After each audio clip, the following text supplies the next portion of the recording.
first page and pulls you into the labyrinth of fear, memory, and twisted truths. It's a psychological thriller, where nothing is what it seems, and everyone has something to hide. In this spine-chilling narrative, Freida McFadden crafts a world where trauma resurfaces, madness brews in silence, and one night in a hospital turns into a living nightmare. Dr. Amy Brenner is a third-year medical student, bright, ambitious, and dedicated. She's worked hard to get to where she is, and she's determined to make it through her rotations no matter how tough. But when she gets assigned to do an overnight shift on Ward D, the psychiatric ward of the hospital, she's not just nervous. She's deeply unsettled. There's something about Ward D that puts her on edge. It's not just the heavy locked doors or the unpredictable patients. It's the memories. Because Amy has a history with this place, one she's buried deep inside herself, one she hasn't told anyone about. This story begins with Amy's arrival at the hospital, ready for what she assumes will be a challenging but routine night shift. But from the moment she steps onto Ward D, nothing goes as expected. The nurse in charge seems jittery. The attending physician is nowhere to be found. The patients are restless, some hostile, others eerily quiet. The doors click behind her, and Amy realizes she's effectively trapped inside for the next 12 hours. No phones, no easy way out. And soon, no certainty of what's real and what's not. As the night unfolds, Amy's grip on reality begins to slip. Patients whisper her name, even though she's never met them.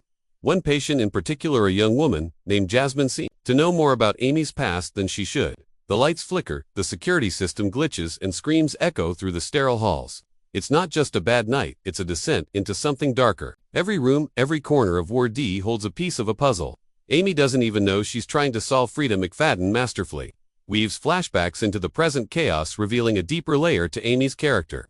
Years ago, as a teenager, Amy was hospitalized in Ward D after a traumatic event. She has no clear memory of what happened back then, only fragments, shadows, and dread. But now it seems the past isn't content to stay buried. As her night on the ward spirals further out of control, her old memories begin to claw their way back. With horrifying clarity, Tommy begins to question everything and everyone.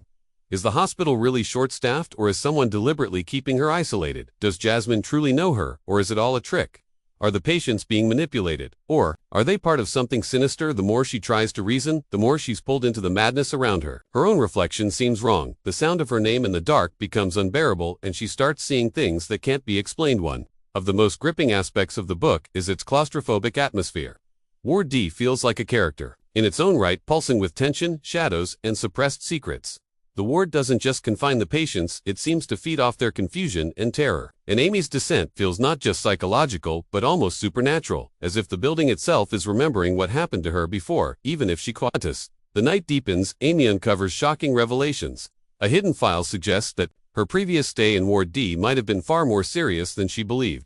She was not just a patient, she was central to a deadly event, one the hospital worked hard to cover up. Another patient named Malcolm hints at an incident involving fire screams and a loss so painful. Amy's mind blocked it out completely, but someone remembers. And someone doesn't want her to leave the ward alive. In a harrowing sequence, Amy is locked in the old wing of the ward where abandoned rooms still bear the scars of past horrors. She discovers a journal hidden behind a loose tile. It belonged to her. Pages filled with paranoia drawings and ramblings that paint a very different picture of who she was back then. The girl in the journal was scared but also dangerous. Did Amy do something terrible? Has she simply repressed her guilt, or was she a victim of something more sinister? Freida McFadden plays with the idea of unreliable narration, like a scalpel peeling back Amy's mind, layer by layer. We never know for sure what is memory, what is hallucination, and what is being planted in her mind by someone else. Is she going mad, or is she being gaslighted by the very institution she's supposed to learn from? The climax of the story is a whirlwind of revelations and terror. Amy finds herself face to face with someone from her past, someone who has been watching her all night, manipulating events and waiting for the perfect moment to strike.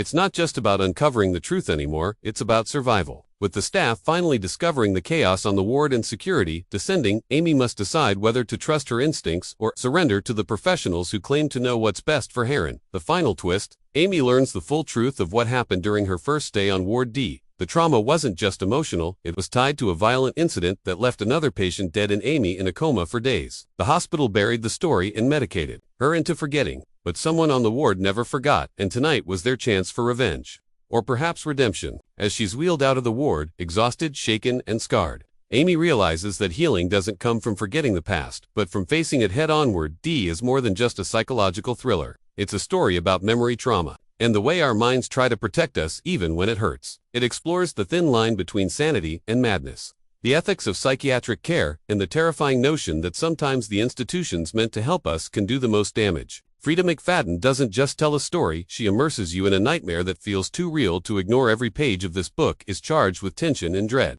The pacing is relentless, the twists are genuinely surprising, and the emotional depth adds layers that elevate it above the standard thriller.